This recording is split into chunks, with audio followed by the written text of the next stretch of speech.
ഷിരൂർ ദൗത്യത്തിന്റെ 11ാം ദിനത്തിൽ കരയിലും ഗംഗാവലി പുഴയിലും തിരച്ചിൽ നടക്കുന്നു. അടിയൊഴുക്ക് പരിശോധിക്കാൻ നേവി സംഘം പുഴയിൽ പരിശോധന നടത്തുന്നു. ഡ്രോൺ പരിശോധനയും തുടങ്ങി. രക്ഷാപ്രവർത്തനം ഏകോപിപ്പിക്കാൻ മന്ത്രിമാരായ മുഹമ്മദ് റിയാസും AK ശശീന്ദ്രനും ഷിരൂരിലേക്ക് പുറപ്പെട്ടു. S വിജയകുമാർ കൂടുതൽ വിവരങ്ങളുമായി ചേരുന്നുണ്ട്.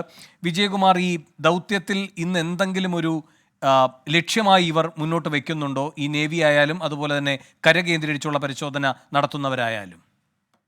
വേണു, ഏറ്റവും ഒടുവിൽ വരുന്ന വിവരം പുഴയിലെ ജല ഒഴുക്ക് അടിയൊഴുക്ക് 6 നോട്ട്സ് എന്നാണ്. അപ്പോൾ 6 നോട്ടിക്കൽ മൈലിൽ ഒരു കാരണവശാലും ഒരു നാവിക സേനാ ഉദ്യോഗസ്ഥനും ഒരു നാവികനും ഇറങ്ങി തെരച്ചിൽ നടത്താൻ കഴിയില്ല. 6 നോട്ട് എന്ന് പറയുമ്പോൾ മണിക്കൂറിൽ ഏതാണ്ട് 11 കിലോമീറ്റർ വേഗത്തിൽ ഈ വെള്ളത്തിനടിയിലൂടെ ഉപരിതലത്തിന് താഴെ വെള്ളം ഒഴുകുന്നു.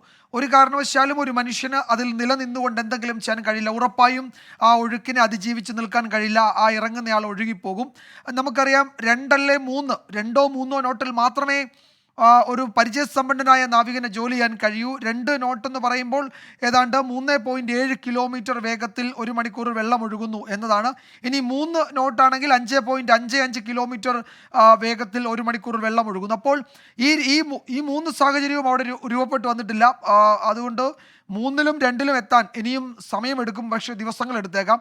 തുടർച്ചയായി മഴ മാറി നിന്നാൽ മാത്രമേ 6ൽ താഴുകയുള്ളൂ. ഇതിപ്പോൾ 6 എന്ന നിലയിൽ തുടരുകയാണ്. ഇന്നലെയും ഏതാണ്ട് ഇതേ അവസ്ഥ തന്നെയായിരുന്നു. 6 നോട്ടാണിപ്പോൾ. അപ്പോൾ ഒരു കാരണവശാലും നാവികസേനാ നാവികർക്ക് ആഴത്തിൽ മുങ്ങി എന്തെങ്കിലും ഒരു പരിശോധന നടത്താൻ കഴിയില്ല.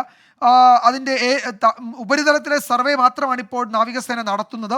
ഡ്രോൺ പരിശോധനയും നടക്കുന്നുണ്ട്. ഡ്രോൺ പരിശോധന ഇന്ന് നടത്താം, കാരണം തെളിഞ്ഞ കാലാവസ്ഥയാണ്. അതിലെ സിഗ്നലുകൾക്ക് വിസിബിലിറ്റി ഉണ്ടാകും. മറ്റു തരത്തിലുള്ള പ്രശ്നങ്ങളില്ല. കാറ്റും മഴയും ഇപ്പോഴില്ലാത്തത് കൊണ്ട് ഈ പോയിന്റ് 3യിൽ നിന്ന് എന്തെങ്കിലും സിഗ്നലുകൾ ലഭിക്കണമെങ്കിൽ അതിന് പറ്റുന്ന ഒരു സാഹചര്യമുണ്ട്. പക്ഷേ അത്തരം സിഗ്നലുകൾ അവിടെ നിന്ന് ലഭിച്ചാലും അതിന്മേലുള്ള തുടർ പരിശോധനയ്ക്ക് എന്ത് ചെയ്യാൻ കഴിയുമെന്ന ചോദ്യം ഉയരുന്നുണ്ട്. അത് അസാധ്യമാണ് ഇപ്പോഴത്തെ നിലയിൽ. അതൊരു അനിശ്ചിതത്വത്തിലേക്ക് കാര്യങ്ങൾ എത്തിച്ചിട്ടുണ്ട് എന്നത് ഉറപ്പാണ്. ആ ഭാഗത്ത് ഒരു റാമ്പ് നിർമ്മിച്ച് കൂടുതൽ യന്ത്രോപകരണങ്ങൾ അവിടേക്ക് കൊണ്ടുവരാനുള്ള നീക്കമൊക്കെ നടക്കുന്നുണ്ട്. പക്ഷേ ഈ കുത്തൊഴുക്കുള്ള പുഴയിൽ എന്ത് ചെയ്യാൻ കഴിയും ഈ യന്ത്രോപകരണങ്ങൾ കൊണ്ടുവന്നിട്ടും റാമ്പ് നിർമ്മിച്ചിട്ടും എന്ന ചോദ്യം ഉയരുന്നുണ്ട്. അപ്പോൾ ഈ തെരച്ചിലിൻ്റെ ഭാവി എന്താകുമെന്ന വലിയ ചോദ്യം ഈ പകൽ ഉയരുന്നുണ്ട്.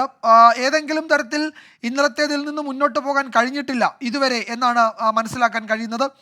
ഈ ഡ്രോൺ പരിശോധനയിൽ കുറെ കൂടി വ്യക്തതയാർന്ന സിഗ്നലുകൾ ലഭിക്കുമായിരിക്കാം. പക്ഷെ അങ്ങനെയാണെങ്കിലും ആ സിഗ്നലുകൾ ലഭിച്ച ഭാഗത്ത് മുങ്ങി നാവികർക്ക് വിവരങ്ങൾ ശേഖരിക്കാനോ ഈ ലോറിയുടെ ക്യാബിനിൽ എന്തുണ്ട് എന്ന് പരിശോധിക്കാനോ കഴിയില്ല. നേരത്തെ നമ്മളുടെ ടീം അവിടുന്ന് റിപ്പോർട്ട് ചെയ്തതുപോലെ ആ കരയിൽ ലക്ഷ്മൺ എന്നയാൾ നടത്തിയ കടയുടെ സമീപത്ത് മൺകൂമ്പാരത്തിലെ തെരച്ചിൽ അത് ഇന്നലെ തുടങ്ങിയതാണ്. അത് ഇന്നും തുടരുന്നുണ്ട്. അവിടെ എന്തെങ്കിലും വിവരങ്ങൾ അവിടെ നിന്ന് കിട്ടുമോ എന്നത് മാത്രമാണ് ഇനി അറിയേണ്ടത്. എന്തായാലും പുഴയിലെ ഈ ആഴത്തിൽ ഇറങ്ങിയുള്ള പരിശോധന അസാധ്യമാകുന്ന തരത്തിൽ കുത്തൊഴുക്കാണ് പുഴയിൽ ഇപ്പോഴും ഉള്ളത്. അത് നമ്മളുടെ എല്ലാ പ്രതീക്ഷകളെയും തകിടം മറിക്കുന്നത് തന്നെയാണ്. ഇപ്പോൾ മഴ കുറഞ്ഞിട്ടുണ്ട്. പക്ഷേ ഒരു കാര്യമുള്ളത്, ഇന്നും നാളെയും മറ്റന്നാളും ഉത്തര കന്നഡ ജില്ലയിൽ ഓറഞ്ച് അലേർട്ടാണ്. കനത്ത മഴയ്ക്ക്, തീവ്ര മഴയ്ക്ക് സാധ്യതയുണ്ട് എന്നാണ് അറിയിച്ചിരിക്കുന്നത്. അതുകൊണ്ട് അപ്പോൾ ഈ ദിവസങ്ങളിൽ കാലാവസ്ഥ മെച്ചപ്പെടുമെന്ന് ഏതെങ്കിലും തരത്തിൽ നമുക്കൊന്ന് പ്രെഡിക്റ്റ് ചെയ്യാനും കഴിയില്ല.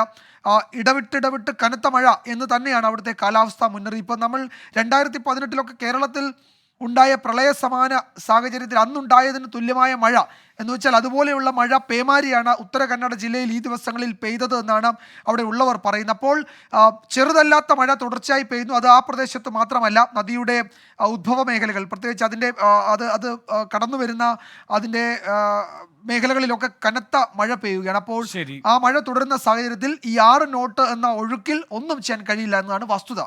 S വിജയകുമാറാണ് വിവരങ്ങൾ നൽകിയത്. ഇടവേളയ്ക്ക് ശേഷം തിരികെ എത്താം.